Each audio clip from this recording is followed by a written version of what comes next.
AP ప్రజల్ని fools చేయడంలో జగన్మోహన్ రెడ్డి తర్వాతే ఎవరైనా అని మళ్ళీ నిరూపించుకున్నాడు. 2019లో పింక్ డైమండ్ పేరుతో చంద్రబాబు నాయుడు గారిపై నిందలేసి ఏపీ ప్రజల్ని బాగా ఫూల్స్ చేశాడు. చంద్రబాబు నాయుడు, నువ్వు నిజంగా తిరుమల తిరుపతి దేవస్థానంలో ఓటులో ఉన్నటువంటి నేలమాళిగలో ఎవ్వరికీ తెలియకుండా మీ యొక్క అమరావతిలో ఉన్నటువంటి మీ యొక్క అధికార గృహంలో, హైదరాబాద్లో మీకున్నటువంటి ఆ రాజప్రాసాదంలో మీరు దాచిపెట్టున్నారు. 2020 నుండి 2023 వరకు మద్యపాన నిషేధం చేసిన తర్వాతే ఓట్లు అడుగుతా అని ఇంకోసారి ఫుల్స్ చేశాడు.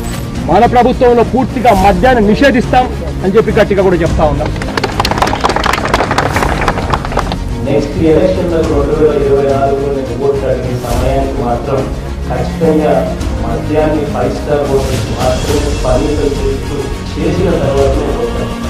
ఇక మళ్ళీ ఇప్పుడు 2024లో అవ్వాతాతల పెన్షన్ డబ్బులన్నీ జగనే తినేసి చంద్రబాబు ఇవ్వనివ్వట్లేదు అని కొత్త నాటకానికి తెరలేపాడు. చంద్రబాబు నాయుడు ఆపేశాడు పెన్షన్ లెక్క.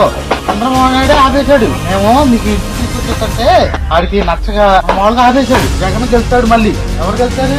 జగన్ గెలిచిన తర్వాత మళ్ళీ వాలంటీర్లు అందరం మీ ఇంటికి వచ్చి మళ్ళీ ఎప్పుడు లాగానే మీకు ఇస్తాం. కానీ అసలు విషయం ఏంటంటే జగనే పెద్ద ఫూల్ అని ఆంధ్ర రాష్ట్ర ప్రజలందరికీ అర్థమైపోయింది.